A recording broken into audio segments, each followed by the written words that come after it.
Is it so it'll be the same?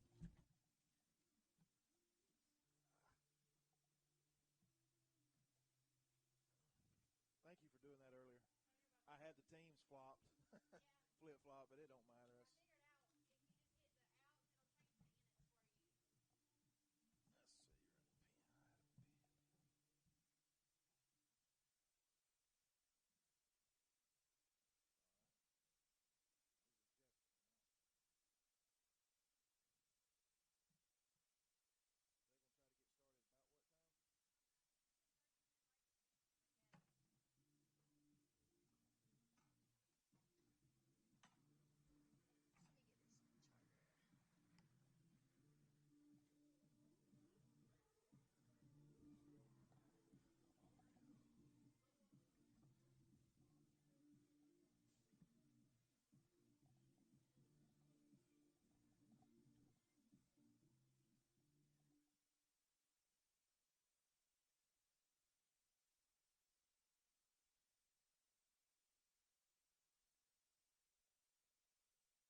Well, good afternoon, Raider Nation. My name is Brent Johnson, and along with me today is Coach Sky Keck. We're bringing you live on the NFHS Network, powered by Play on Sports, brought to you by BCTV's Red Raider Broadcasting. Producing live from Lady Raider Field here as we are hosting the first ever, I guess, Super Regional, new format the GHSA kicked in this year because of the number of, or the two different single A regions or subdivisions, however you want to call that. But either way, our Lady Raiders have earned the right to host this Super Regional by winning, being the number one seed from this area. We're hosting a couple teams we'll talk more specifically about. The number 2 seed here, obviously we're number 1. We're hosting a 2 seed Crawford County, number 3 seed Metter, and number 4 seed Jefferson County. And our Bacon County Lady Raiders are hosting Jefferson County today in this game 2, this 1:45 approximately time matchup. The game 1 was between the 2 and 3 seeds Metter and Crawford won that game. I believe the final was 7-1, and they will advance to the winners game tonight about 6 o'clock. And we'll talk more about the bracket stuff a little bit later, but we're sure proud of our Lady Raiders this year, Sky. I think it is a huge accomplishment to just be here and to be hosting the Super Regionals. I mean, to be one of the, I believe there's 8 teams in the region, well, not region, but our division in single A that get to host, and to be one of those 8 is a big deal, I feel like. And to have had the season that our Lady Raiders have had, I mean, sitting here, 17 wins, 3 losses, 9-0 in the region, 15-game win streak. They've scored 188 runs with only 45 scored on them this year. So, in a sense, of just looking at the numbers, it's almost, you could say, they just rolled through the region and got here today and earned this opportunity to play in these Super Regionals with a chance to be able to advance to Columbus on the line. And, I mean, that would be a huge accomplishment. And one thing I like about this new regional, Super Regional type deal is typically you have 2 rounds prior to making it to Columbus, but everything is here. You're not playing. You're basically hosting the teams that would have played at 2 different locations. So everything will be done here in 2 days. It'll be over tomorrow. Again, we'll talk about a little bit more about the brackets and the formats a little later. But you win and you're in. You win this double elimination mini tournament. I mean, you got to win 2 games. Yeah. And you obviously you want to win the first one. You want to take game 1. Game 1 is, honestly, if you look at analytics and statistics, game 1 is usually the most important game of a series or a tournament such as this. Whereas you lose game 1, you put yourself behind the 8 ball. But if you can come out, win game 1, then you put yourself in the driver's seat to accomplish the goals and get to where you want to go. So game 1's a big deal. So our Lady Raiders are going to come out and show us what they can do and what they've been working on all year. Lineups are being called out at the moment. We're going to take a quick break, honor our sponsors, and we'll be back in just a moment for some live action.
Get out of school. And they told them if they bought the ticket with their student email, they get it. It was excused. It's pretty good. I think so. It's a pretty good ploy, and they can make some extra money.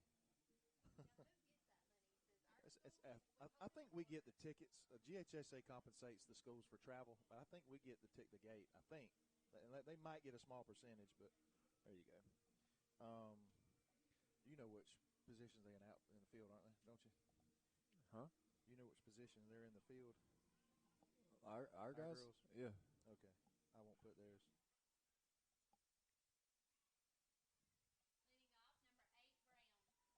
I'm good. I got it. All right, here we go, Sky. We're going to lead off with Brown, top of the lineup for Jefferson County. And we're going to have the first pitch fouled near the dugout there. Jefferson is in, obviously, the 1A Division 2, and from Region 2 up in Louisville, Georgia. And they are the 4 seed from that region. Had a 5-21 record. Tough year for Jefferson, and 2-10 in region play. Oh no! Ball gets between. That ball goes between our third baseman's legs and actually bounces off the bag there. Well, I think she just misplayed there off her glove. I don't know if she's expecting it to hop or whatever the case, but got between her legs there. It's going to be an error there that she'll reach. And I don't know if you'd attribute that to any playoff jitters or such, but the playoffs, it just means more. And if I've always said, if it doesn't make you nervous, then you don't care enough about it. So, well, there should be, and there typically is, a little bit more pressure probably on the Raiders than they are these other teams, because them coming in here, they got nothing to lose. Yeah, I mean, they've got, most of these teams have losing. Well, they do. They all have losing records, and the Raiders have only lost 3 games all year, 15-game winning streak. So crazier things have happened, and that's going to be a ground ball to second base there. That Maddie Metters is going to get to the shortstop to have our first out of the ball game. Number 10, Russell, the third baseman, comes to the plate for Jefferson with 1 out. But, yeah, like you were saying, usually those teams you don't want to play are the teams with, nothing to lose and nothing to prove, whereas you come in as the 1 seed and you have great expectations on you and that pressure, and which that pressure is a privilege. For someone to expect something out of you as a team, obviously you have the ability to accomplish whatever those goals are. And so when all the eyes are on you in these situations, it's not a bad thing.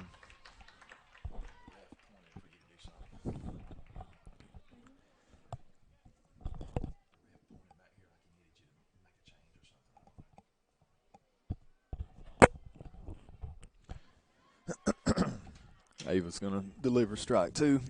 And This is, in fact, Ava is our, if you want to call it a second string pitcher, number 2 in the lineup. And I heard Coach Gay discussing that earlier. They're going to pitch our number 1. That ball's going to sneak in down the left side there. Talk about a C&I single. I did not think that ball went over the plate because the bag, because it bounced left of the chalk before the bag. I'm not sure. Well, they're peppering that left field line there to start the game off down third baseline, that is. Well, what you don't want to do, Sky, is give a team hope. Yeah, you don't want to give anybody any momentum because in sports, teams, the ones with the momentum, they go on runs, and when a team goes on a run, it's a dangerous situation. Yep. So we're going to have an error there on their shortstop, I believe. Yeah, it was a tough play. Just probably not a good decision there. Should have went to maybe first, and she gathered herself. She was a little bit distracted by the runner coming behind her or near her anyway. And then, irregardless, we got runners at second and third with one out. And this is one of those situations to start off a game, big situation you find yourself in already, and you got to find your way out of it.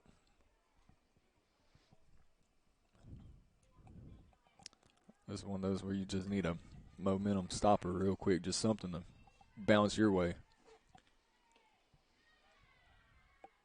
That first pitch is going to be low and inside. This is number 11. Is that 17 or 11? 11. Shepard at the plate.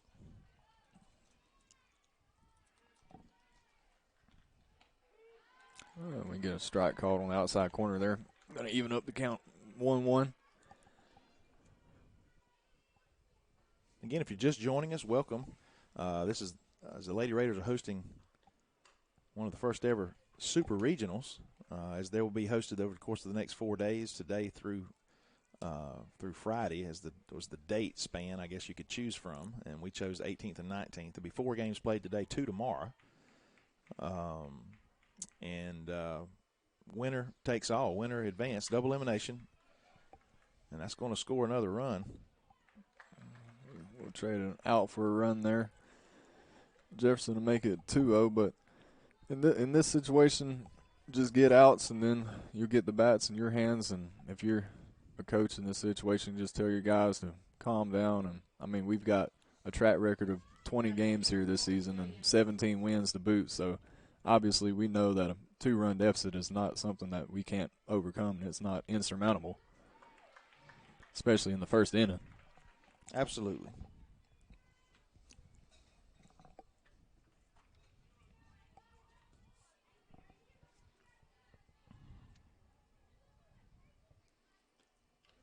Big cut there by the southpaw.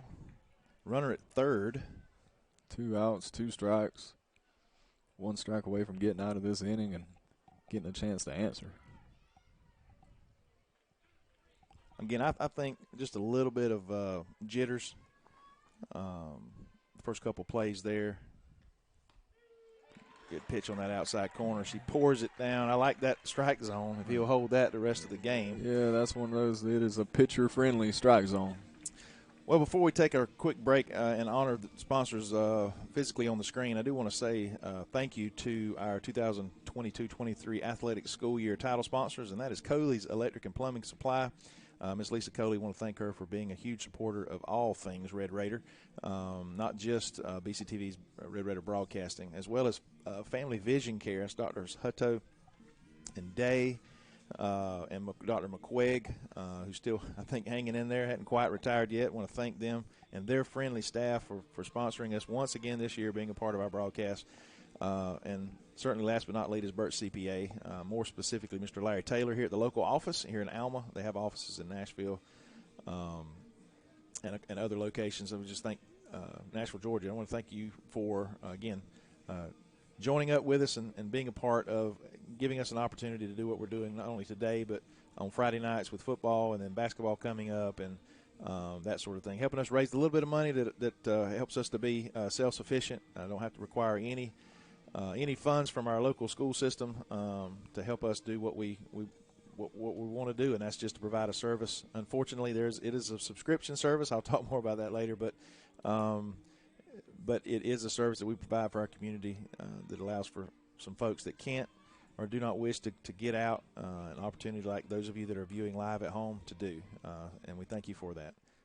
And that took up all our time. So yeah, you just talked through the entire break, so we'll just keep right on rolling here as Alexis Kirkland stands in the bat, our leadoff batter.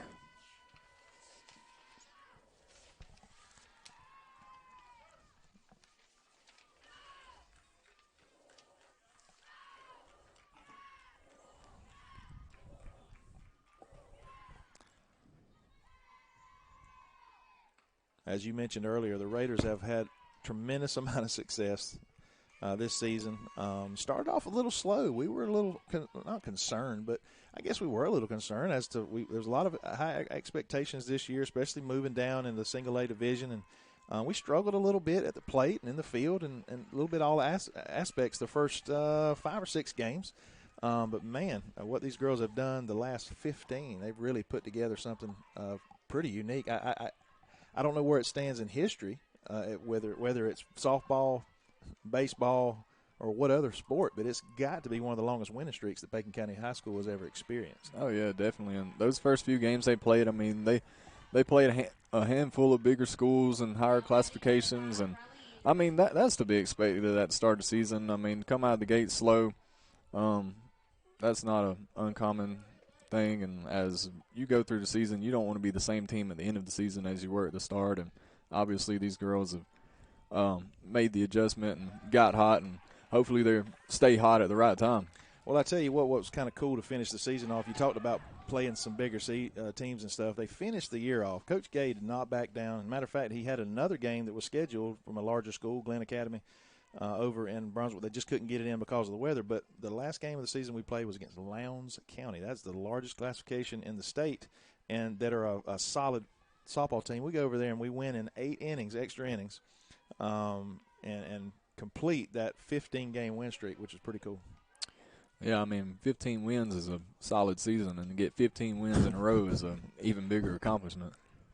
I mean, that just takes a lot of focus and being locked in, and it's easy to slip up on any given day, but 15 up and 15 down is huge.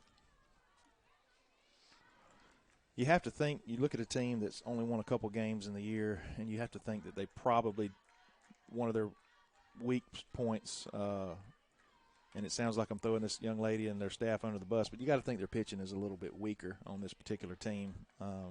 Because softball, it hinges around solid pitching. You don't have to have dominating pitching, but you got to have someone that can throw it over the plate left and right, and then you got to have some defense. Right.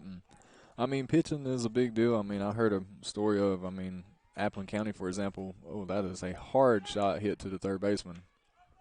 She makes that play and is able to get the out at first. But I know Appleton County last year wins a state championship, and supposedly they had I think the girl was a freshman that was just throwing gas over there, and she was able to carry them through the entire playoffs. So if you have a dominant pitcher, and that's really good. But if you've really got a couple really good pitchers, that's great also. Well, that's what you typically – I've seen it. I've been to Columbus and watched those tournaments many times with following our Lady Raiders over there, and in like second rounds of the playoffs where you find that buzzsaw. There's that one girl, and that's pretty much all they've got. And man, it's tough. We haven't faced that dominant pitcher this year, unfortunately, from just a normal schedule plus our region. It's going to be a test for our ladies if in fact we do advance through this super regional and get to Columbus. And those dominant pitchers, there's really 3 scenarios. It's either A, they're just off that day and they have a bad game and help you out themselves, or B, you're able to just wear them down and get them out of the game, or 3, you just capitalize on their mistakes and you wait for one and take advantage of it.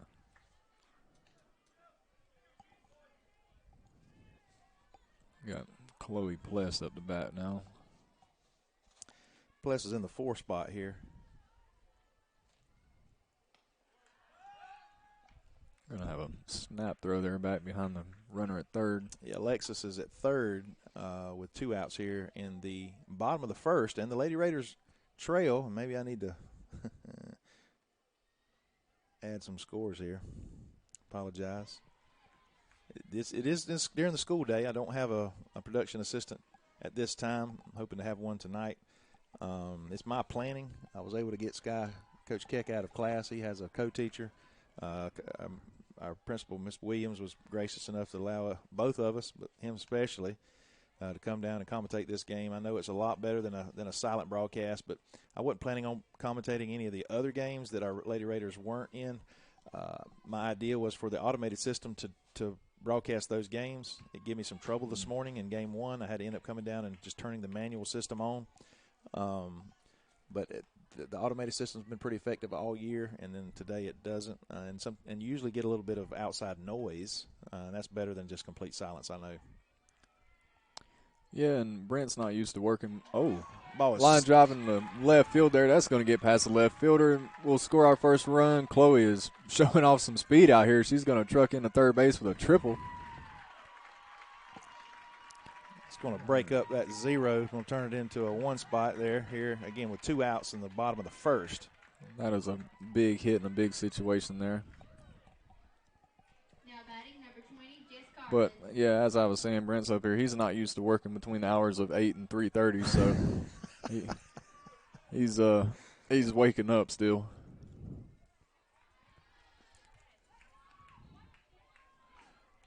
What I'm thinking about, I want to give a big shout out. Let's look at this at bat right here. Oh, and that is off the end there down the right field line. Foul. I want to give a big shout out to Mr. David Hand. David is actually a former classmate of mine. We both graduated in '94 from Bacon County High School. David, I'm going to give him some love too. He is a State Farm agent. His office is over in Waycross. And he's definitely supported us over the years in different situations. I didn't ask for any sponsorships through the playoffs this year, but I'm sure he would have. He'd have stepped up, but he contacted me this morning, asked me if we were going to be commentating our games, and flattered me a little bit. I'm not even going to tell people so they don't laugh over the internet what he compared me to. But I do want to give a shout out to David. His daughter Haley Hand grounded out just a few minutes ago as a junior on the Lady Raider softball team. Got a 3-1 count here. Jess is going to take her base, so now we're going to have first and third with 2 outs. Now batting number 10, Maddie Manners.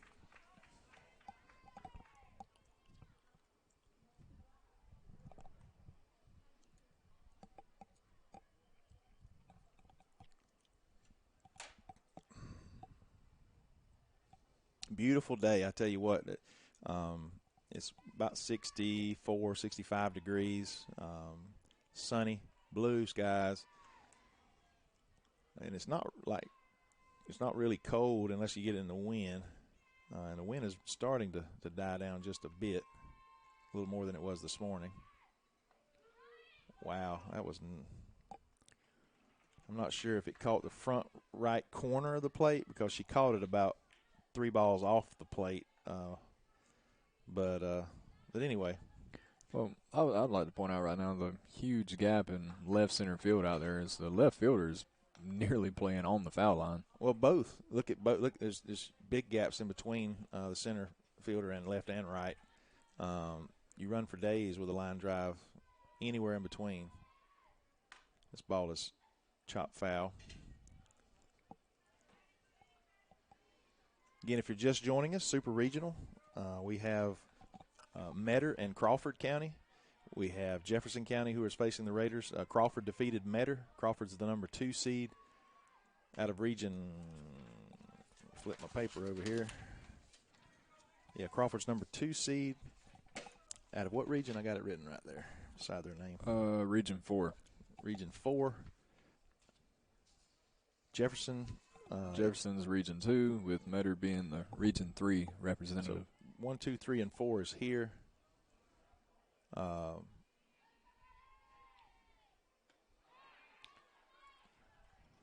Strikeout is going to end the inning. Raiders are going to trail 2-1 as we head to the top of the second, and we are going to take a quick break. I'll be back in just a moment.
All right, Raider Nation, we're back live, broadcasting on the NFHS Network, powered by Play on Sports, brought to you by BCTV Red Raider Broadcasting. Real quick, I want to make another shout-out to a man that's in the screen right there in the middle right, the red pullover and the sun hat with the photo camera. That is Coach Gavin Vickers, former coach and teacher here at Bacon County High School, retired. I want to thank him for all that he does on his volunteer time. He comes out and takes a ton of pictures, and he just gives them away. He doesn't put his signature on it or anything. He just emails them out to whoever wants them or archives them himself, just because he loves it, and he's just a Red Raider through and through. I want to thank Gavin Vickers for that. We can get a quick out there on a line drive hit to our second baseman. So already this inning is off to a good start for the Lady Raiders. This is Morris coming to the plate, designated player. She chops it.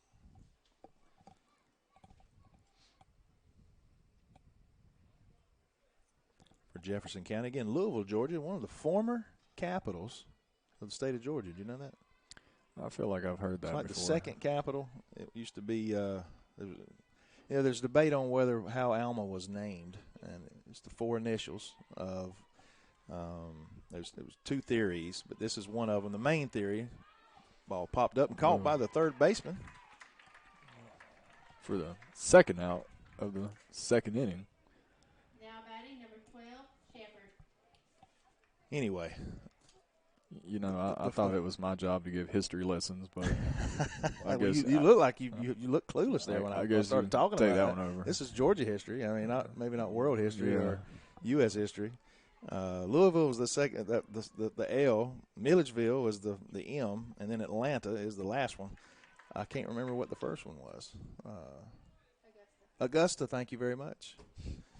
So there we go.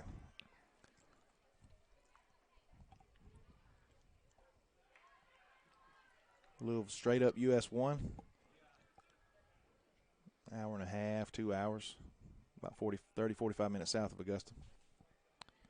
Got a 1-1 count here. This ball is popped up.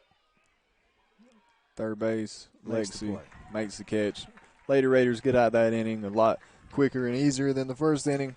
And so we're going to see if they can rally here in the bottom of the second and take the lead and cruise on the rest of the way. Yeah, 3 up, 3 down is just what the doctor ordered there for the Raiders. Again, like you said, you got to think the jitters are pushing out. I know Coach Gay he's pushing those jitters out for him down in that dugout. Well, Coach Gay has been here and done this before in big games and big situations, so this isn't anything new to him. Nope. It doesn't get too big. He's played for state championships, region titles, everywhere he's been. Now, granted, this is softball. Yeah. It's not baseball, but still, it's still a game that he's familiar with and comfortable with, obviously, and he's not going to be rattled one bit. And these girls can lean on that stability that he's going to bring in times like this when you're down 2-1 to a 4 seed that's won 3 games, and that's what'll happen here. And I said earlier about a game of momentum. I mean, I feel like an inning like that certainly tilts the momentum back in your favor and see what you can do with it and capitalize on it.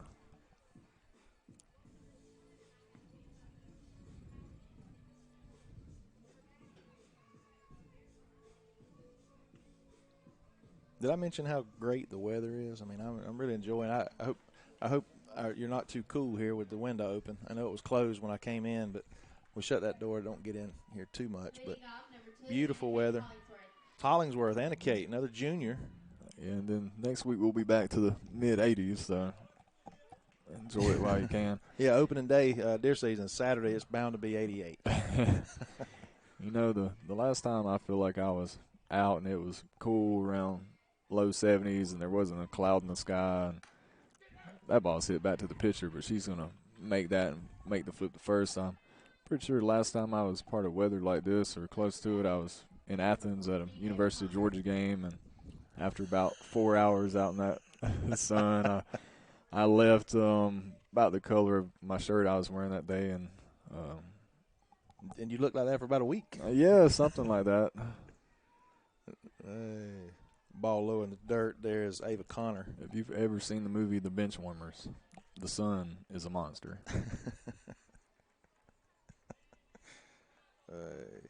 Again, Ava Connor to the plate, first at bat. Here in the, we changed the inning in the bottom of the second. I think we got a strike call there, and that's going to bring it to a 1-1 count on Ava.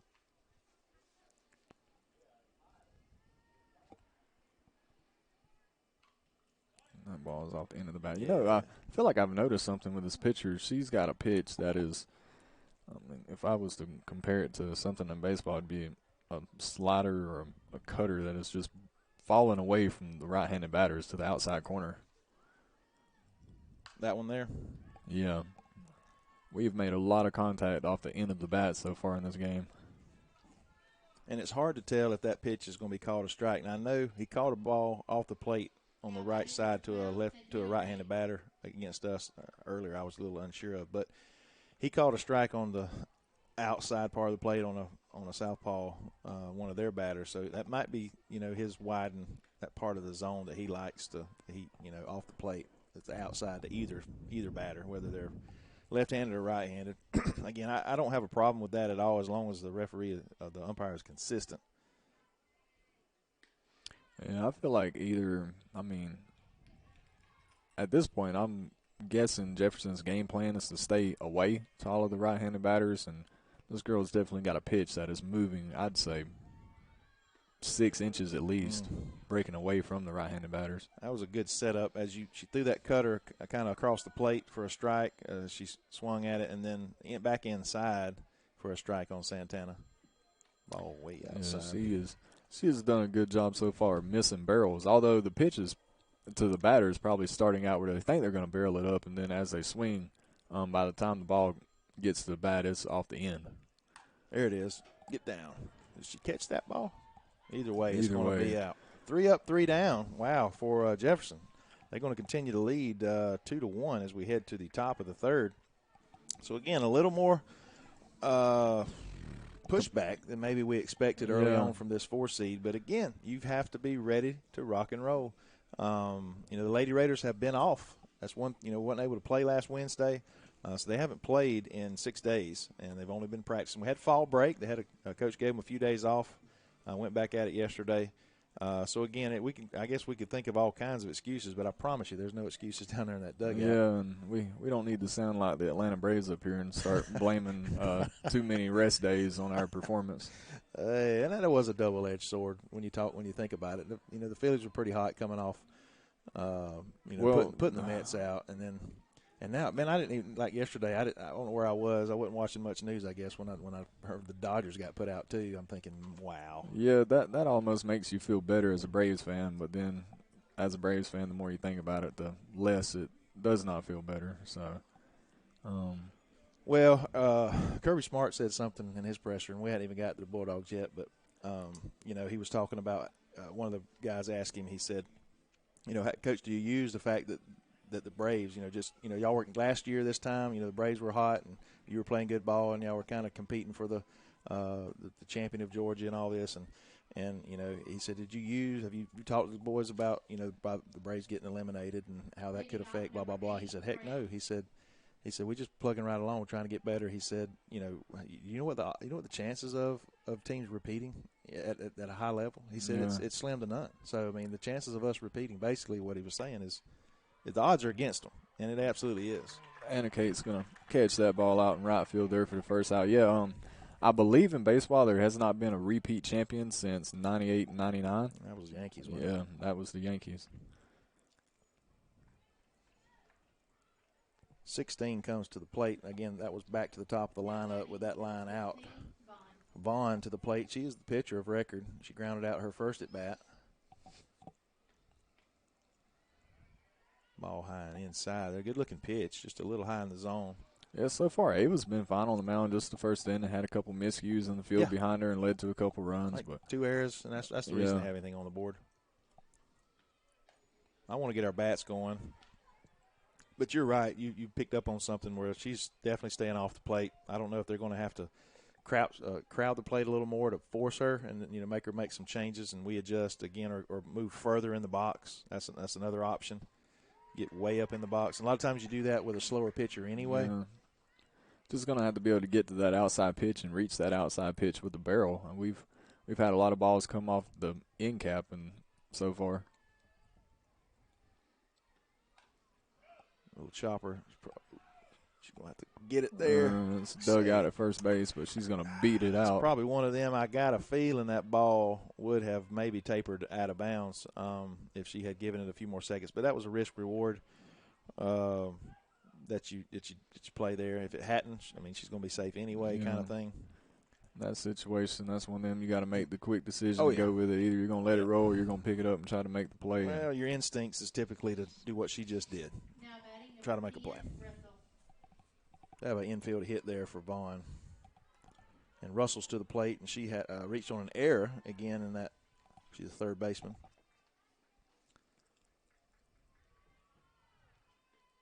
Boys hammered down the left. And we're that ball is going to rattle up against the fence. Yeah, we were in trouble as we were playing in. I don't think anybody including. Yeah, that was just a hard hit line drive in the perfect place down the left field line. Yeah, right. Is that Riley? That's Allie in left field. Just handcuffed her because it was hit so sharply, and she was playing well in. It's going to bring in another run. Yeah, that's going to make it 3-1 for Jefferson here in the third inning. But in all honesty, that's probably the first hard hit ball they've had of the game so far, and they've got 3 runs on the board. Definitely.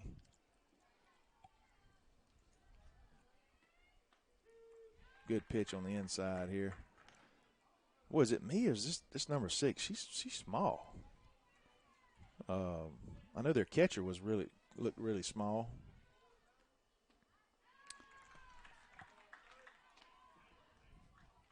Russell ended up with a triple and an RBI. I think this is one of them situations where eventually it's going to click for our girls and at the plate, and they're going to eventually start putting up some runs. And sure. And this is Hammond. I want to give these young ladies as much credit as possible, get their name out there on this broadcast. Hammond is shortstop, and she reached on an error her first at bat. Again, top of the third. Foul ball.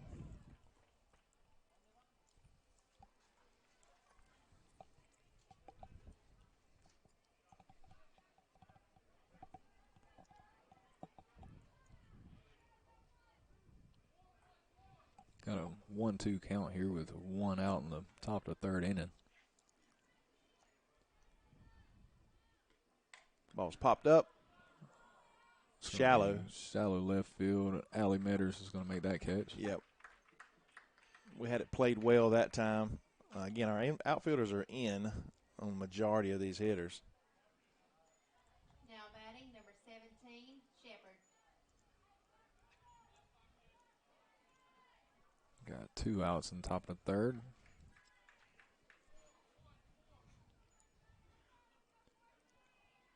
See if we can get out of this inning without giving up that runner at third. It would be huge. That ball's going to be foul at the plate. Breast Cancer Awareness Month, October. We see the referees, if you hadn't noticed, might be a little difficult from the distance, but they are wearing pink shirts. It's kind of cool. We do have 3 umpires in the GHSA state playoffs. Got to get these calls right, man. I don't know if umpires and referees and officials in general have. And Riley Andrews is going to make a leaping crab at shortstop, literally off the tip of her glove. Talk about saving a run. Yeah, that is a big play. Big momentum. That's the momentum swinger there. These girls can get excited about that, and hopefully, again, I know you're in a spot here, Coach Gay, using some psychology in there. You don't want to be too tough on them too early, and you can use something like that to motivate them to get out here and score some runs. But we are going to take a break this time, and we're going to be back in just a moment.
back here in the bottom of the third inning with Alexis Kirkland, top of the lineup, leading off and starting this third inning with the Lady Raiders trailing by 2 here to Jefferson County. And we need a spark here in this third inning to put some runs on the board and take the lead and get this game in our control.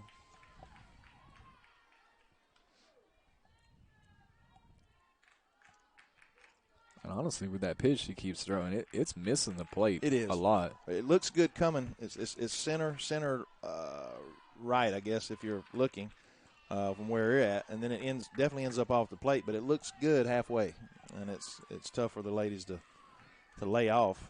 So almost just a little more patient approach at the plate, and this girl, she might help us out and put us on herself.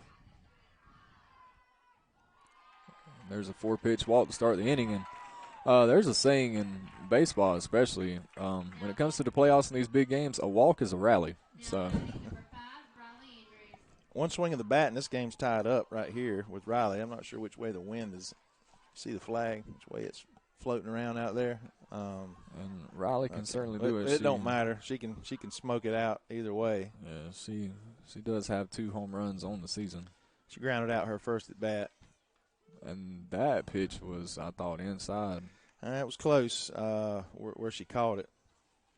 The umpire kind of blocks our inside view. That's where he sets up. It's not kind of over the left shoulder of the catcher.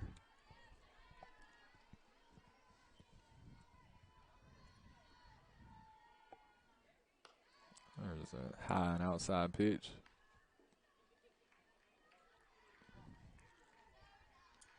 Riley is the reigning homecoming queen. Yeah. For Raider Nation, 2022.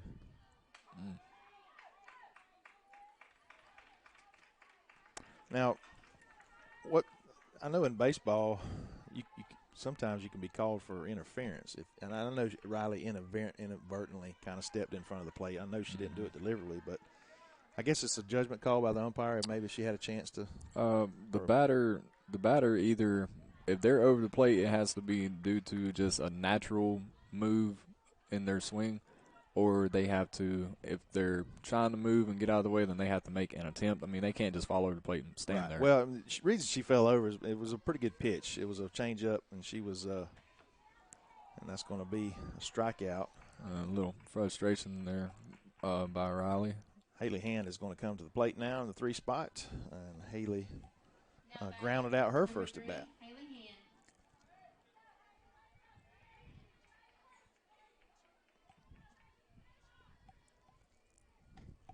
That pitch is outside. I wish 4th block went by this fast when I was in class. or teaching, I should say. Yeah. When I'm in a teaching block. Let me say that, in a teaching block. Yeah, you can leave that part off. And that's not going to squeak inside the foul line.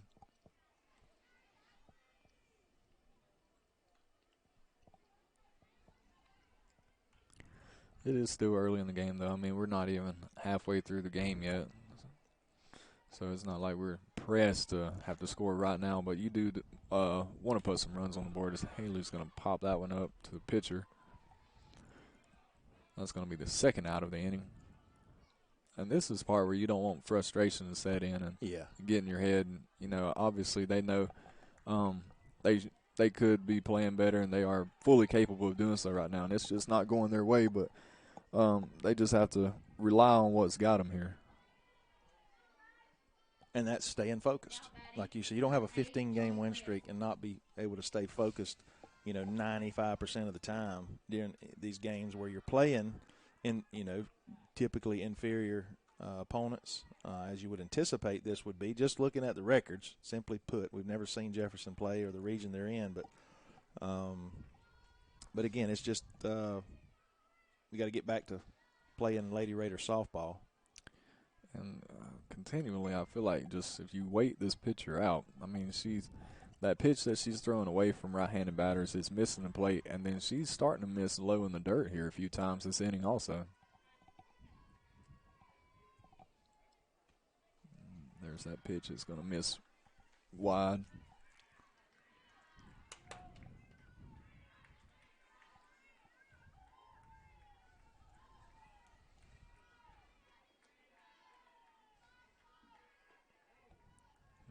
ball's going to be low and inside. So Chloe's going to take a walk here. So we're going to have runners on first and second with 2 outs here in the bottom of the third. So 2 walks in 1 inning, you definitely want to take advantage of this. Anytime the pitcher helps you out, you want to make them pay. It's going to bring Jess Cartledge to the plate, our catcher. Ball must have been a little low because it was decent position. Well, you are seeing some better plate discipline here so far the second time through the lineup. Well, she drew a walker first at bat. Base on ball. That ball is hammered. Yes, the shortstop, that one's going to bounce off her glove. We're going to send Lexi around third, so that's going to make it 3-2 here with Jefferson still leading. I like to see aggressive base running. Nice little shot there by Jess. That was by far the sharpest hit ball by the Lady Raiders. She got, as you said, she barreled up on that one. We're going to get a pinch runner here, or courtesy runner. That's number 6. That's Carly Langford. Just going to bring 10 to the plate. Number 10, Maddie Matters. Maddie here, the freshman, in a big spot. Oh, she dropped the ball. Did she touch? Is she? Yeah, she's definitely safe. Is she hurt? She was put sort of an awkward position there. Yeah, she is. She is in some pain right now, the first baseman. And she's not moving a lot. Oh, she picked her head up there. That's a good sign. But we're gonna take a quick break while they're.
Test. Okay, we're back, and I was testing the audio here. Looks like we're hoping this young lady's going to be able to walk it off the first baseman Poole. She just sort of an awkward stretch there, I think, when she reached to try to tag the base runner. So set us up here, Sky. Well, we got 2 outs. We got 2 outs. We got runners on what'll be first and third here.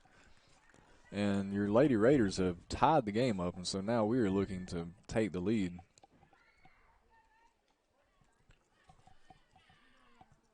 Hollingsworth to the plate. Batting number 2, Anna Kate Hollingsworth.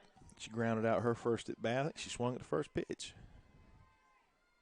That ball's going to be high and outside. We're going to take second base there.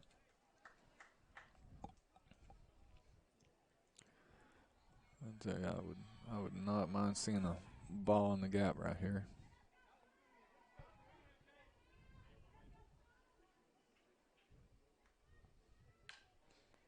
That ball is grounded short. Oh, and she boots it. We got 1 run in.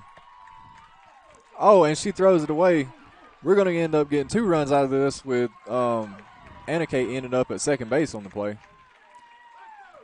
Man, that was a bad play all around right there. The shortstop boots it the first time, and I believe she let one mistake lead to 2 as she sort of fired that one back to the pitcher and ended up making a bad throw, and it rattled up around the bricks back here. Well, now we're even. We give them 2 runs off of errors in the first inning, right. And that gave us two runs there off of that error. So that, either way, that's going to give the Lady Raiders a 5-3 lead here with 2 outs as we go to the.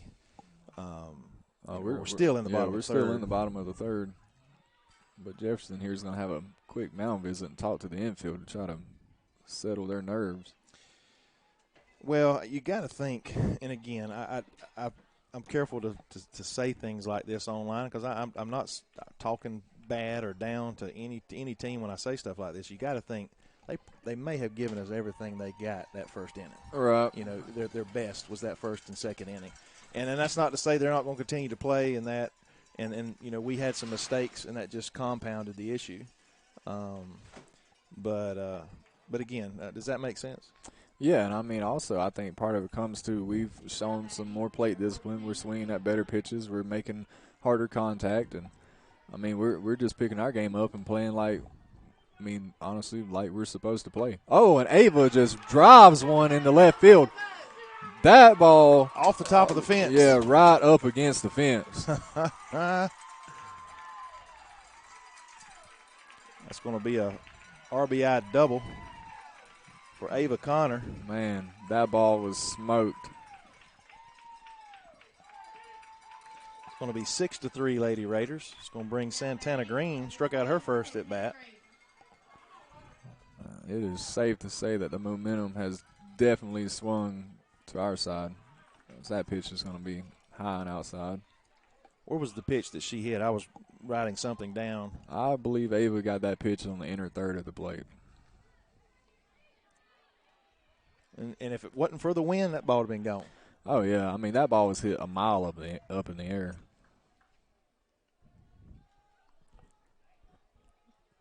Because it just about come straight down and hit just like the top third of the fence.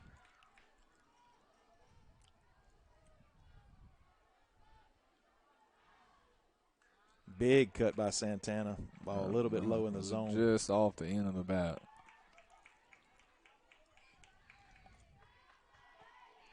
Again, Raiders have scored 5 runs here in the bottom of the third. And 4 runs with 2 outs. This ball is going to be popped up. I think it's right over the first baseman. She's not going to make that catch. So Santana here get another swing.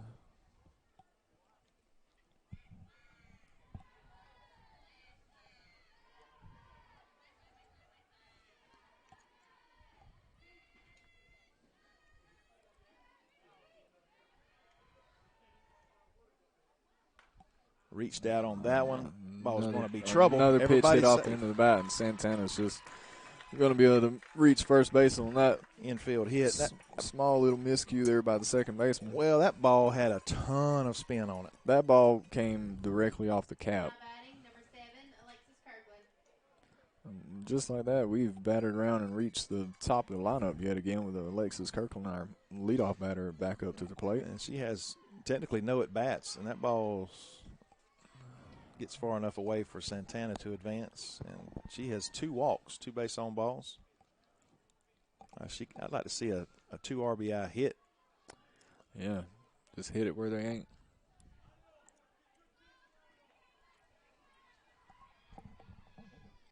And there it is. Fair. Oh, foul. Oh, that was by the slimmest of margins.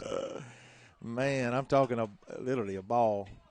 That was so close to being one of those just perfectly placed. Little C&I singles. Yeah, one of those that if you're the opposing team, it makes you sick. If you're the team in the field, you're pulling your hair out if that gets down. That ball is there. Now that ball is going to get down. That ball is driven in the gap, and that's going to rattle the fence. Lacey's going to end up with a double on that and scoring 2 runs. And we have gotten into a situation now where your Lady Raiders have found that fire within them. They are playing like a 17-win team. 2-run double. Again, that's Alexis Kirkland. That's another, he was a year older than me. Sort of a classmate of mine. I played some baseball with him. Wayne Kirkland, that's his daughter. Wayne was some kind of athlete. Boy, he was fast.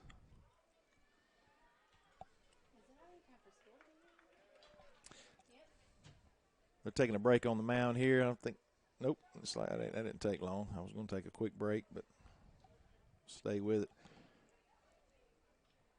Had fall break this past weekend. Yeah, they are going to change pitchers.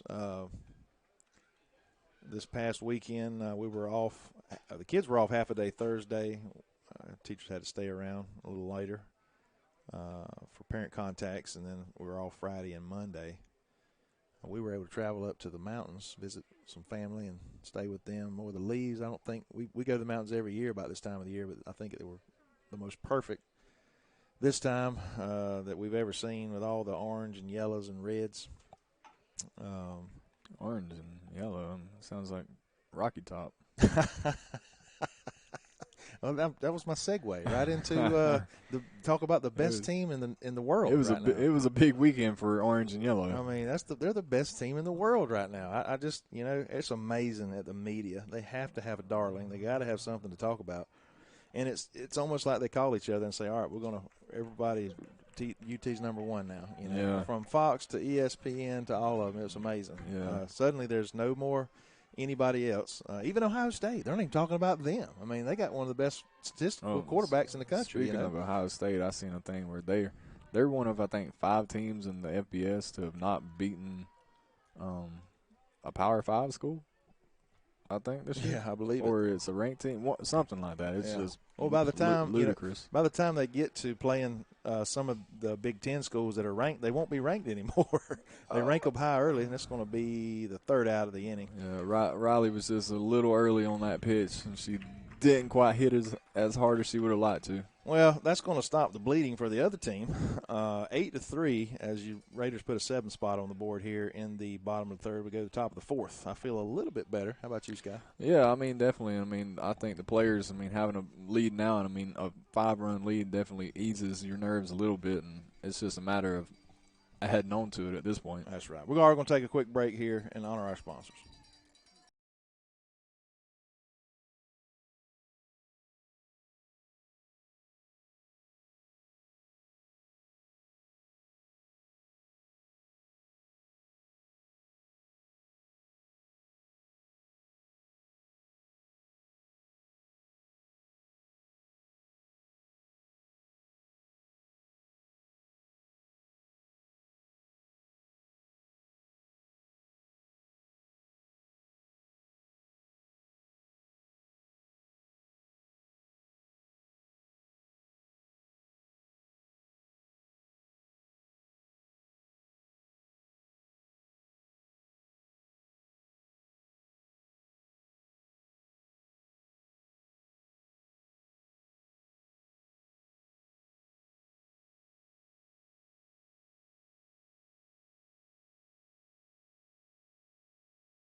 All right, here we go. Top of the fourth. Raiders now lead 8-3. Yep, your Lady Raiders have seized the momentum in this ball game.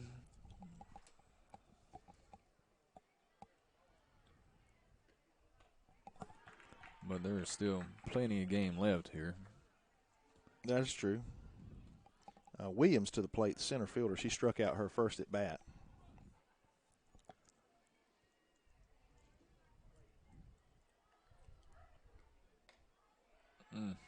Good. That pitch is going to miss a little outside. Bringing the count to 1-2.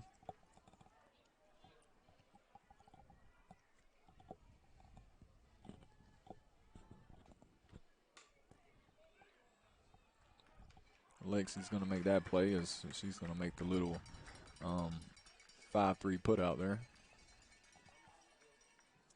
It's going to bring Poole to the plate, the first baseman. She lined out her first at bat. Number 19, Poole. And again, she's the first baseman that was a little shaken up earlier Looks like she's all right, and that's good.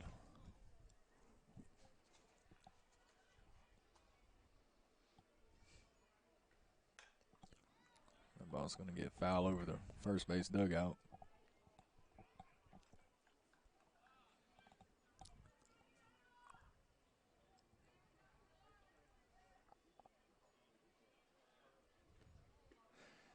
I'd like to give a shout out to my friend, Mr. Sean Giddens, who is a loyal subscriber and watches on the NFHS network when he can't be present.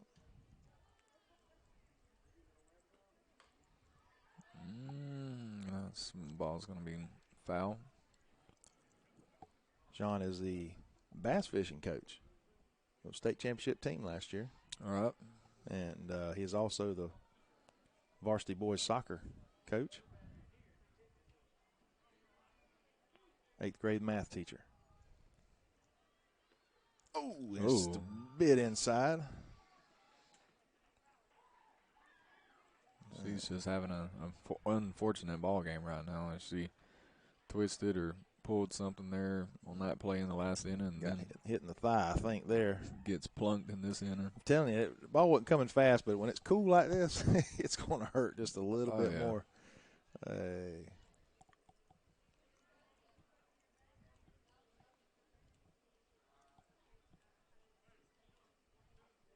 Good crowd out here. It's kind of hard to see who's who. You would think there's the majority of this is Bacon County fans, but again, when you got 3 other schools here.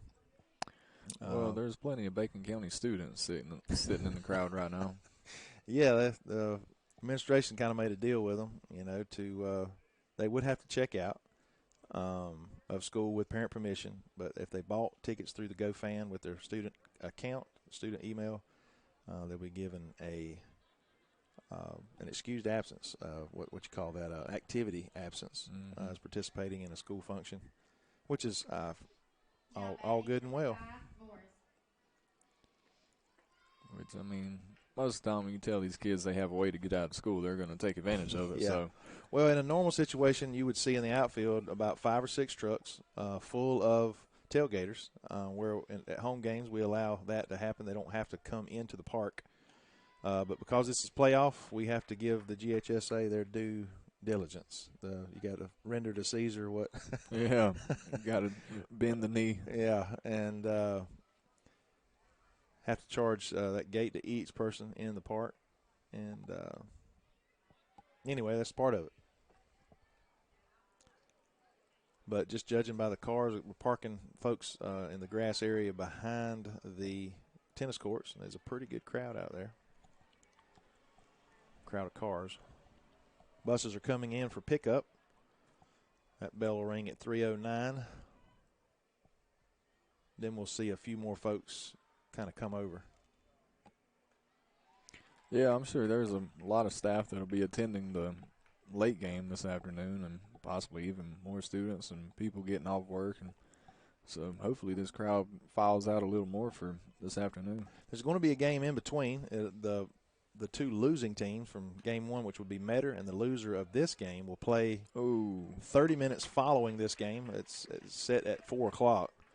But that's probably going to be pushed back a little bit. And then the 2 winners of game 1 and 2 will play after that, somewhere around 6:30 probably.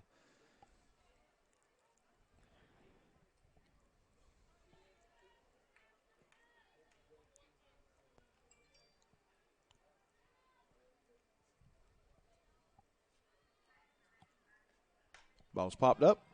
Should be a can of corn. That's going to be Riley's there for the 3rd out of the inning with your Lady Raiders heading to the bottom of the 4th, still up 8-3 on Jefferson County. All right, we're going to take another quick break and between innings here and be back in just a moment.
Back here in the bottom of the fourth with says Haley hand up the bat. Ball is smoked down that left field line. Just got through it a little quickly. Haley grounded out and popped out her first two at bats.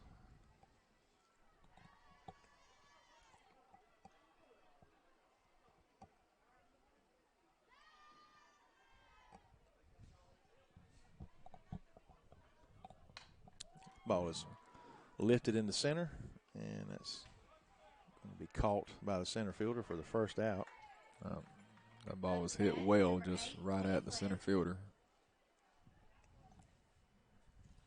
That's going to bring Chloe Pless to the plate. She has a triple and a walk. That ball's going to be low and outside.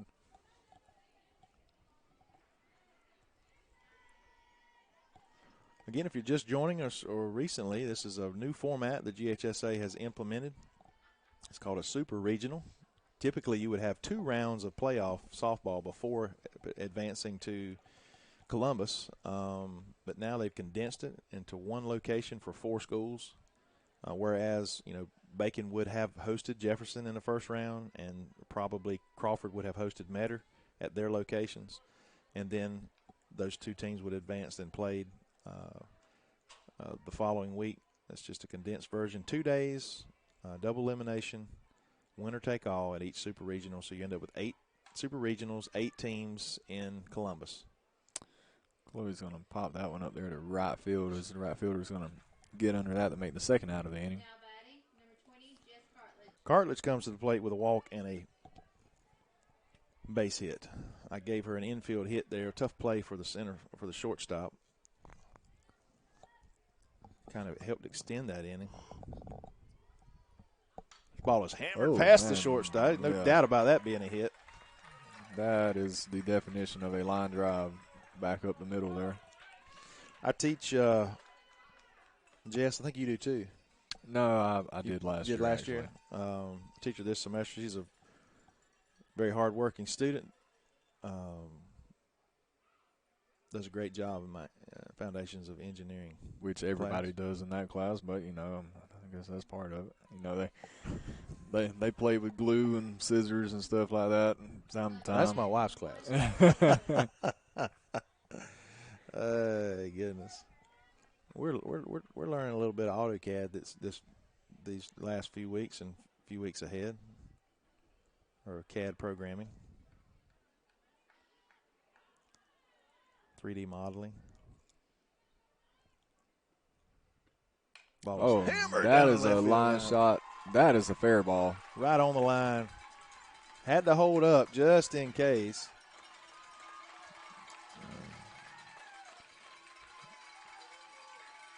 I'm really not sure why she held up, because it wasn't going to be caught. It was just a matter if it was going to be foul or not. So, but she did. Yeah, I don't think she realized there was 2 outs on the play. Nonetheless, that's a double for Maddie. That was, I think, number 1, Ayla Dixon.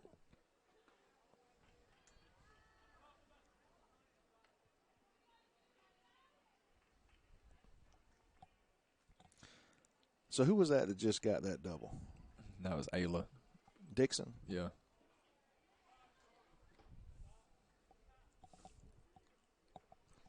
And we have Anna Kate at the plate. Yes. Yes. Then Maddie's going to come back out to run for Ayla at second base.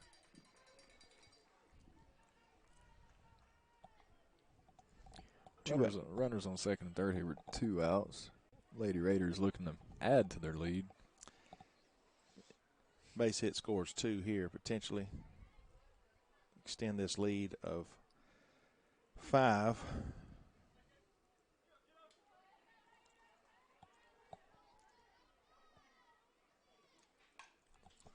This could be.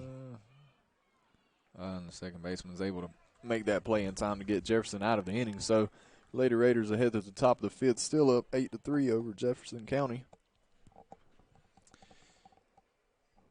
And we're going to take another quick break and be back here in just a moment.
All right, we're back here in the top of the fifth inning, 8-3.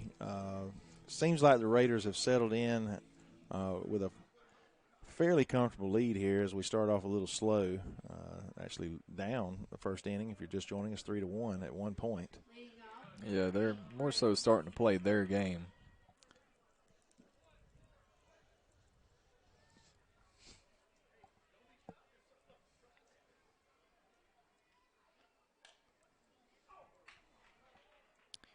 That is going to be another ball that sneaks in that left field third base line there.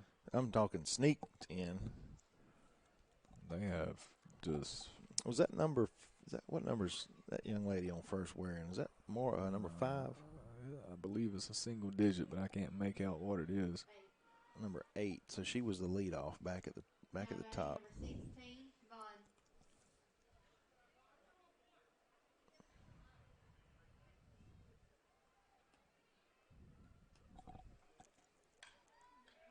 Oh, that's a great play by Lexi there. And she's Double going play. to catch that line shot and make a quick throw back to first for a double play. Yeah, that's the pitcher's best friend right there. 2 for the price of 1. At the bat, number 10, Russell. Plays like that, it's great for the defense, frustrating for the offense. You hit one on the barrel of the bat there on the number, and just third baseman makes a great play. Yeah, you do your job as a batter there. You hit the ball hard and just so happens to be right at somebody.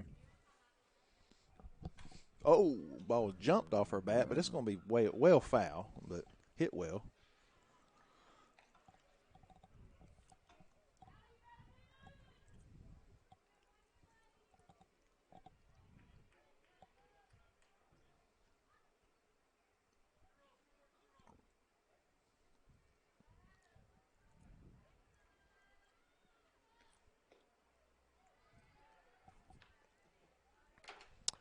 Got a 1-1 count here with 2 outs in the top of the 5th.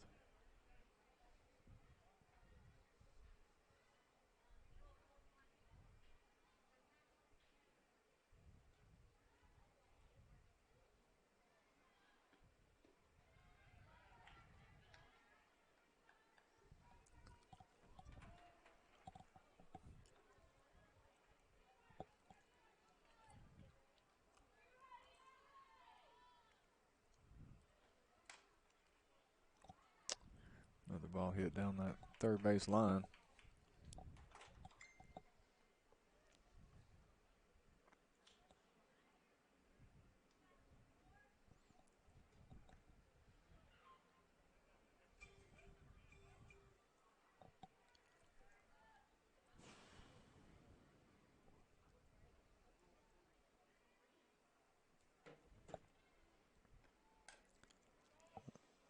Foul off of herself.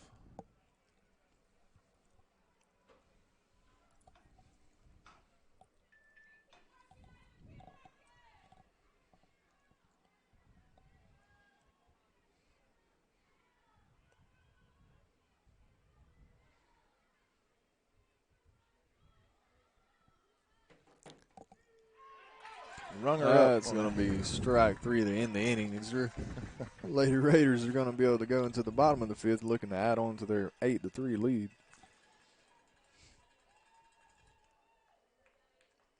Yeah, we've had a lot going on, it seems like, these last couple weeks at the school. And I feel like we got a lot going on the next couple weeks. Yeah. This semester has really, really flown by, and it's weird because it seems like I say that every year. The days sometimes seem long, but the weeks just churn out. It's you start Monday, next thing you know, it's Friday. Right. I'm sure you've seen it a few times. I mean, with you being in year 68 of your tenure at Bacon County High School. I would say I wish, but no.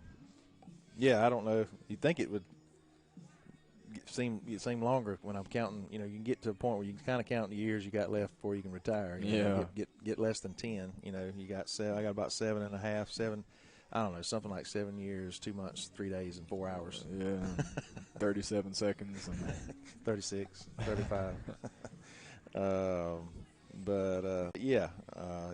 It's flying by. Football season's flown by. You know, we're gonna get an extra game this year. With our region alignment region set up being 4 teams, we're guaranteed a spot. Now we'll just go to Pelham this weekend to determine if it's going to be the 3rd or 4th spot. And I'm not saying that we cannot beat Brooks or Irwin, but we probably cannot beat Brooks and Irwin, and that's just a fact. But we can compete and potentially beat Pelham, looking at what they've done. The problem is that 3-hour bus ride over there. Yeah. Wow.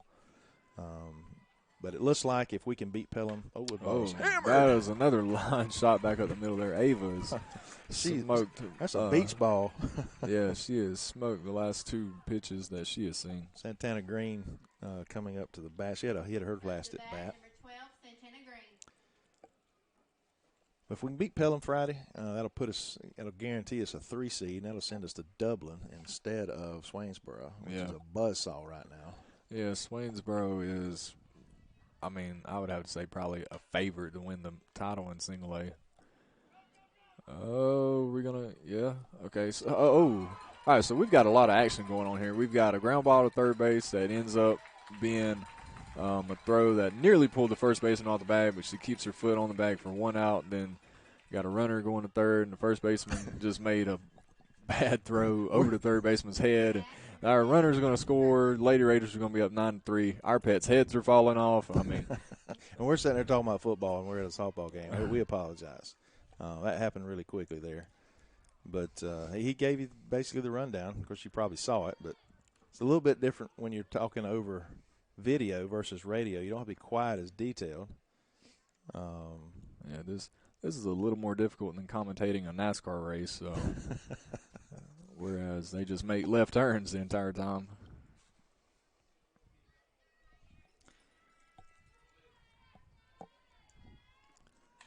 So that ball is going to be lifted up. Could be the trouble. air. Oh, the center fielder would get there to make that play. And I didn't get to call her name. Who was that? That was Alexis Kirkland. So we were back to the top of the lineup there. Yeah. Yeah.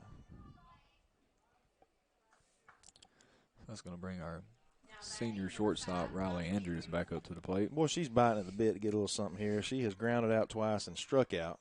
So if they will just throw her something anywhere near the plate, I got a feeling she's going to hit it hard. I mean, it would not be a bad idea for her to park one beyond that outfield fence out there. That was the one. She may not get one any better than that. If she does, I think she's going to make the pitcher pay. That ball's going to be in the dirt.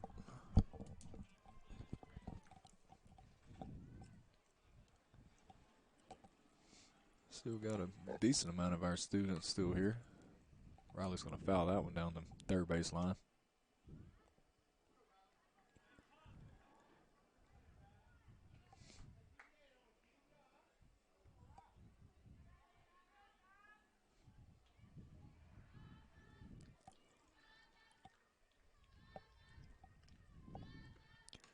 Oh, and that's fouled straight up in the air. Catcher couldn't find it in time. She couldn't find it quickly. And when she looked, first time she looked up, I think she looked right into the sun. Yeah. That didn't help.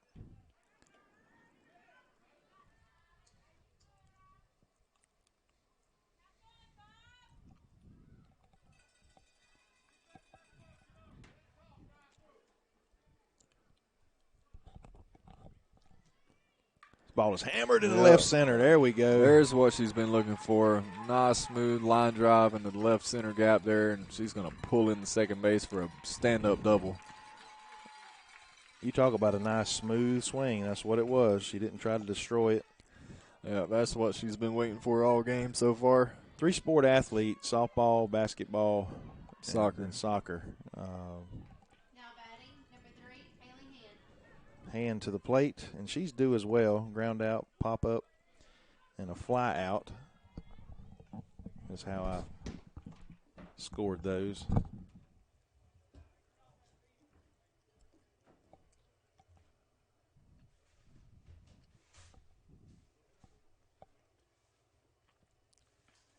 Ball low. Again, 2 outs. Riley at second. Hand at the plate. Bottom of the fifth. It's 9-3. Another low.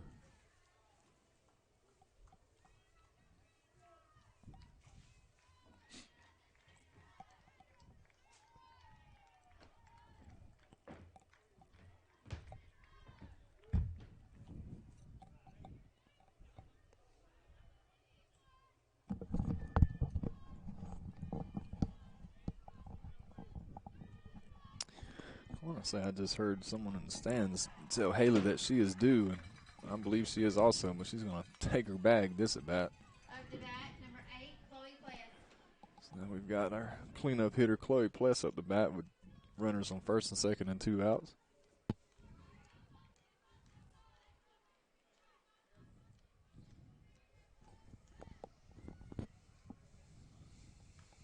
And that ball's going to miss outside.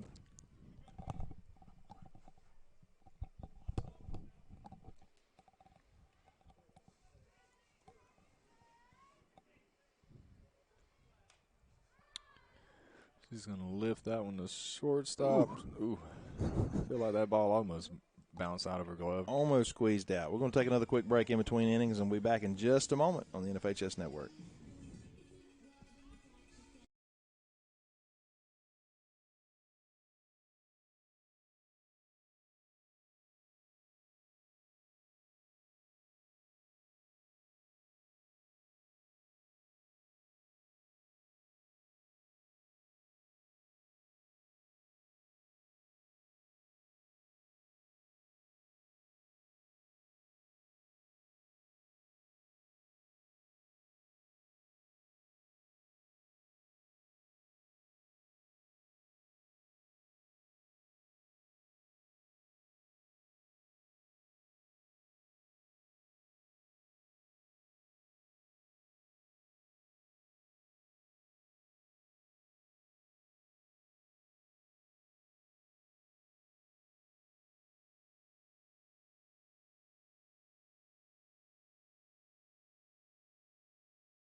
Might help if I come off the commercial so folks at home can see and hear what's going on. Yeah, that'd probably be a great idea.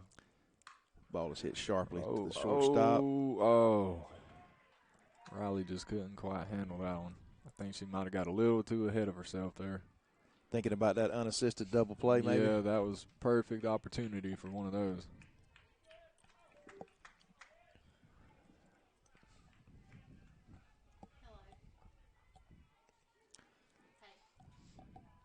It is still 9-3. Is that correct? Yeah. Okay. You got 9-3, top of the sixth with runners on first and second, nobody out right now.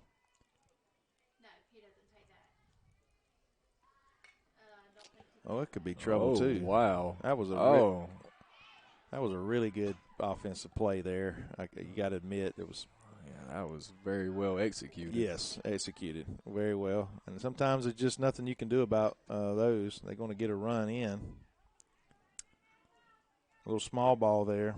Yeah. Yep, he's going to rally the troops here with runners at first and third? Yeah, first and third, and no one out right now. And again, we're here in the top of the sixth inning. Following this game, the loser of this game will play 30 minutes following this game against Crawford County. And that will be an elimination game, as this is a double elimination. And the winner of this game will play the winner of game one, which was, I apologize, the loser of game one was Metter.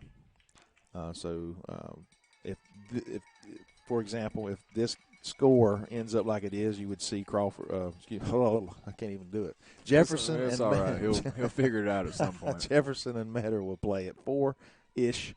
And then the winners will play at 6-ish. We've actually got runners on first and second here with no one out for Jefferson. This looks like Poole at the plate. Yeah, first baseman. This is only their third time through the lineup. Good pitch there.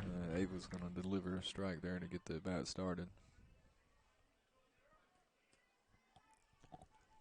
Poole is lined out and walked, and she was hit by a pitch.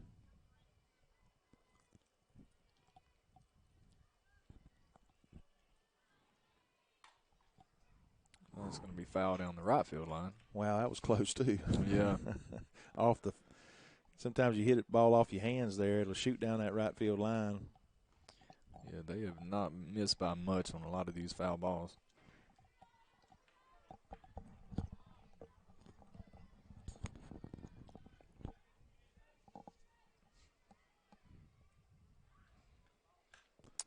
That's going to be fouled back towards us.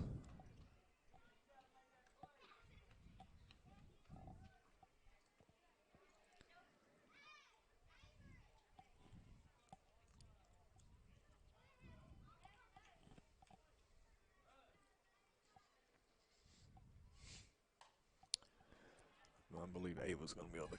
Yep. Ava's going to catch that little pop up there for the first out of the inning. Up the bat, number 5,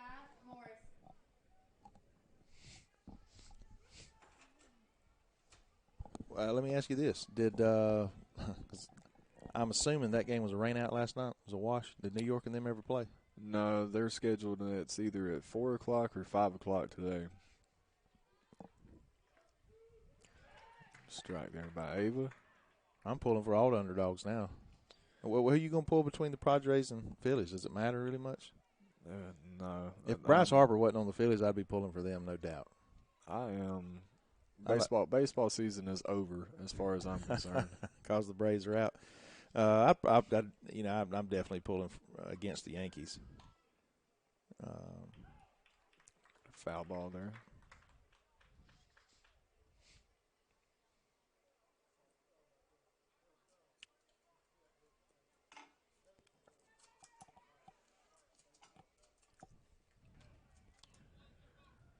So yeah, I will not be viewing the rest of the playoffs, and if I do, it will be by accident.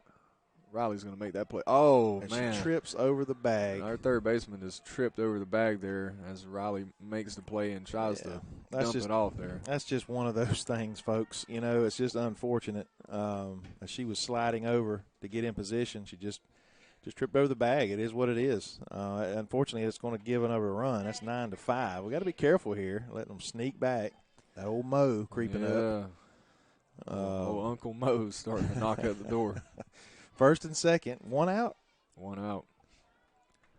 I guess it's better for those things to happen when you have a rather nice lead instead of it to be a tie game or them being added on right now. Good That's pitch. going to be a strike there on the inside part of the plate. This is Shepard, the left fielder. She popped out and grounded out her first two at bats. We need a ground ball right up the middle here to Riley. Oh, how about a pop up? Pop up. Oh. Got to be talking to her. Been tough for her to get back to. That ball did not get very high off the ground. Regardless, we've got a 0-2 count here with one out. Yeah, I need a good pitch on that outside corner to finish this young lady off.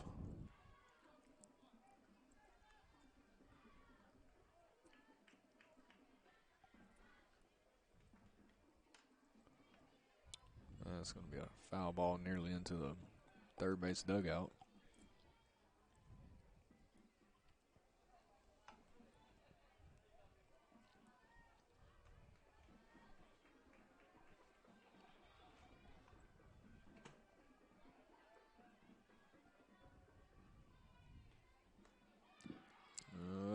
That's going to be a little high. Hear the band firing it up over there. Their practice and their practice field there right behind the school. They've got a competition coming up. Of course, they got a football game as well. Good play there. That's going to be a little pop up there caught by your third baseman. So now we have got 2 outs in the inning with runners on first and second. Here is Ava's going to try to work out of this jam and keep the score where it is. Back to the top of the lineup where this young lady reached on an error, lined out, and then got her a base hit. So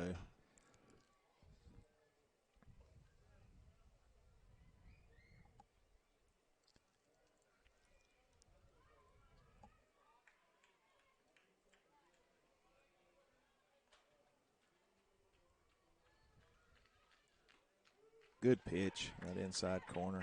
He's been pretty consistent all game long. I feel like Ava has done a very good job of finding the strikes on here.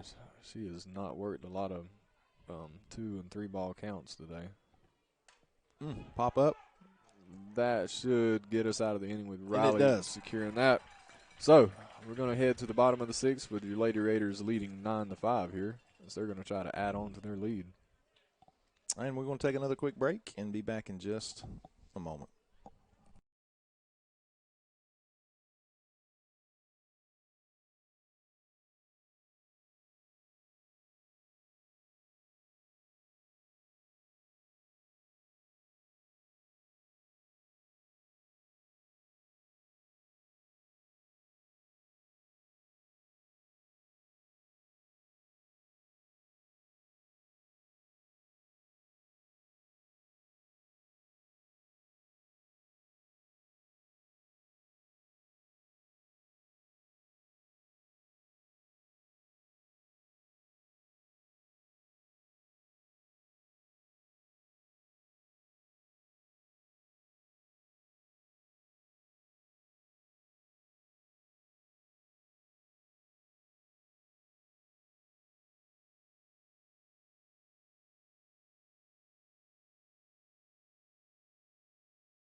All right, so back here in the bottom of the sixth with Jess Cartledge at the bat, who's hit two just smoke shows her last two at bats.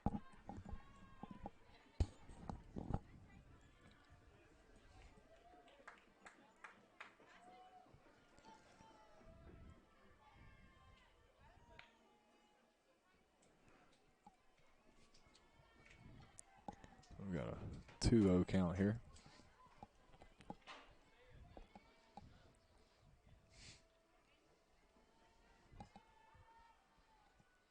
Hammered.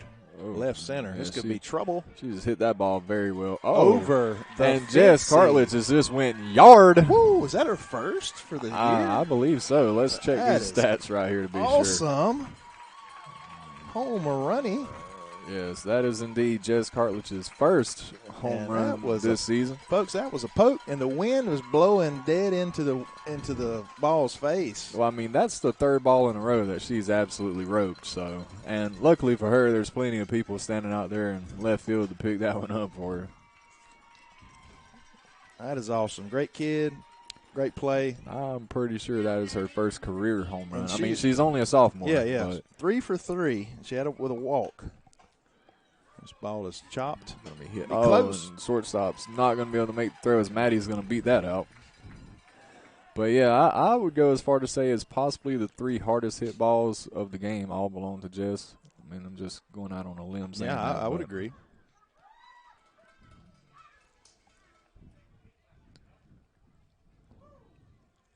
Now batting, number 2, Anna Kate Hollingsworth.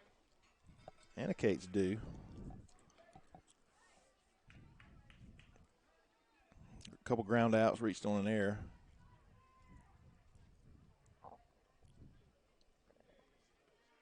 There it is. Yeah, Base see hit. that. Oh! Oh, yep, right past the second baseman's glove there. Thought she snagged it for a second. 14, Ava Connor. But that's a base hit for Hollingsworth. Another former classmate of mine. Her dad, Sean. Her mother teaches over at the primary school. Let's see, Jess's dad just went out there and retrieved Jess's home run ball from our athletic director. Ava's going to poke that one in the right field, but Trouble. Oh, what a play. Are you kidding me? He's going to reach out and have that one fall in her glove. Up to bat, 12, Santana Green. Hey. So Green comes to the plate. Let's see if we can attach another run or two here. Let's see if we can just keep adding on Is here. that one out? Yeah, one out. Ooh.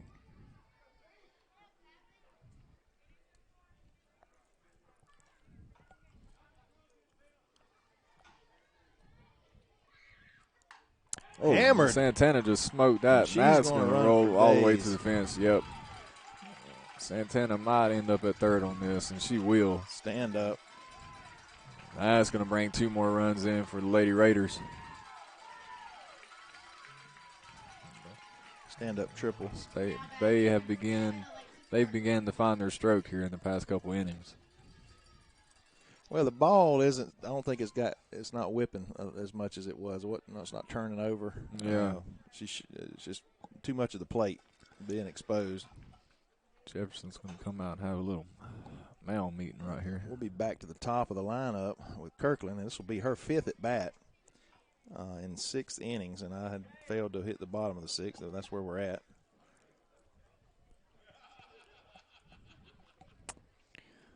Lady Raiders are up 12-5 here.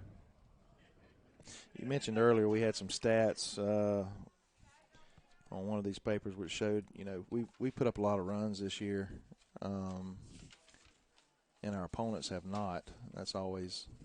Yeah, we've got 188 runs for us and only 45 against us. So, I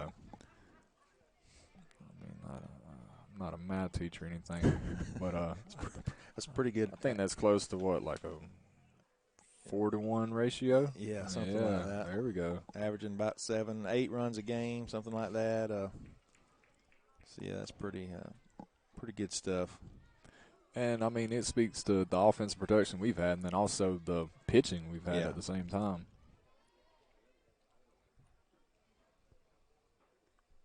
This ball is slapped. Again, that's that outside. again, not able to be quite patient enough there. They're, not quite getting the barrel to it. ball was well outside, a little high. Number 5, Raleigh Andrews. We've just missed the barrel on a few at-bats, and then the at-bats where we have found the barrel, they have been shots.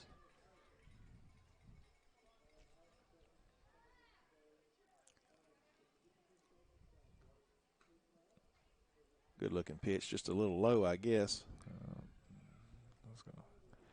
Riley's going to start off here 1-0.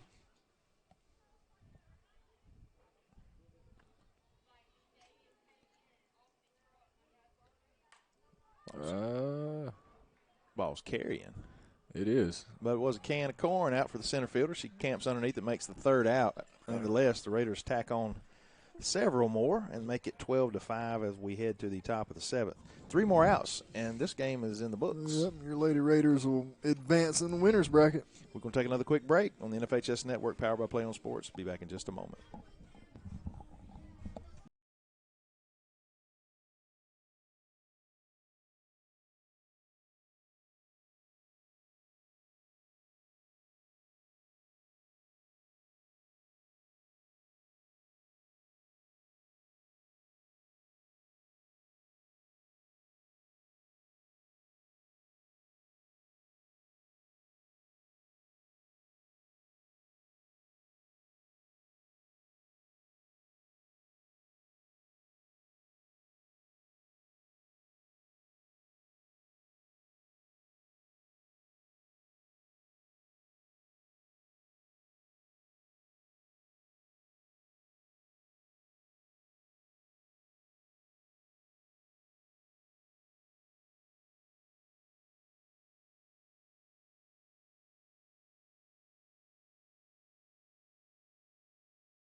Number 16, Vaughn. Vaughn to the plate. Hopefully a 3-up, 3-down inning for the Lady Raiders. They'll have a couple-hour break if we can put this one behind us before the fourth game of the day. 3 outs away from closing out game 1. And oh my gosh! We have another ball that bounces off the third base bag, and Riley's going to pick that up and throw her out at second base. So she got a little too greedy there. Yep. And again, a tough play. The third baseman, the sole reason she missed that was because she was trying to be fundamentally sound by moving her feet and getting in front of the ball. It's probably one she should have crossed over and caught or attempted to make that play. But Riley with a nice play, like you just said, they just got a little greedy. Well, they're in desperate mode. They got to generate some runs here and quickly. They're trying to force something to happen here. But I don't think Riley's arm is exactly the one you want to try to test in any circumstances. Oh, yeah. Quick shout-out. I got a text. Mr. Gregory Turner, he teaches science here in the high school. He is watching online at the moment, and he just said that he thinks that you need to commentate some NASCAR. I don't know if you knew this. He's got him and some of his buddies have an online NASCAR challenge thing, and he just said, hey, you need to do some commentating for them. Oh, yeah. Going 3 wide down turn 6 or whatever it is. He's making a left turn.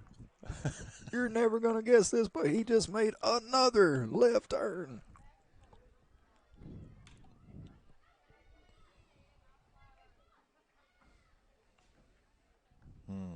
We're going to wrap this up pretty quickly if the Raiders can get 2 more outs. We won't hang around very long, but we will be back at that 6-ish game where the Lady Raiders will play again, commentating. The 4 o'clock game, the losers. I think she's a little too far out front on that pitch. The losers game, I should say, for the day, which it appears it will be Metter and Jefferson. We will not be commentating. That will be a silent broadcast, but it will be live so that you can watch. Because there's folks that are watching from these places, from Jefferson and across the state, but it just will not be I'm hoping the automated system will kick in, and so you'll have a little bit of outside noise, crowd noise, ball off the bat kind of thing. Just no commentating until later tonight, that game 4 in the winners bracket. And we'll be here, and we'll try to keep Brent up past his bedtime so he can stay for the whole game. And we'll see how things end up working out.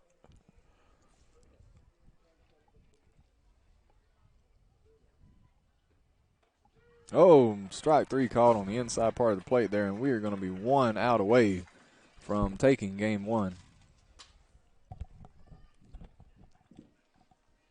Now batting number 6, Hammond.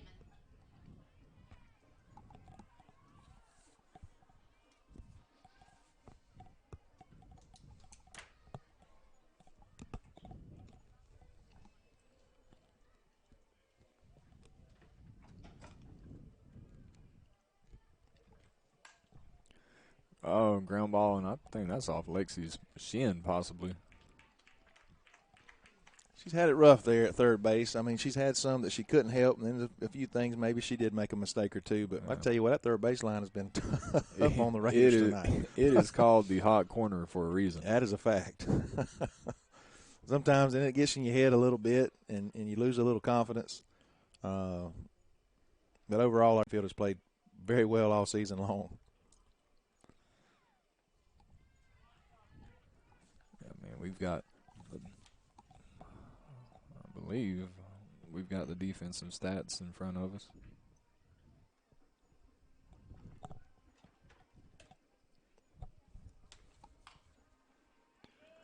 That ball was foul. I thought Lexi was going to be able to make the play to end the game here, but we're going to be still 1 out short.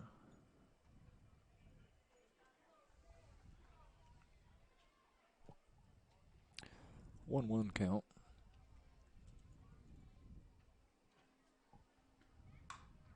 That ball's going to be hit hard there in the 5-6 hole. So Jefferson's still sticking around here, trying to mount a 7-run rally to tie it up here in the top of the 7th.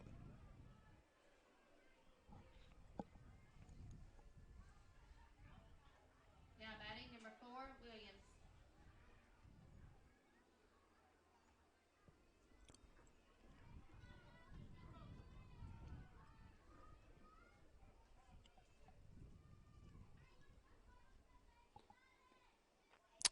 Good look at pitch. Yeah, she's going to just miss the outside corner there.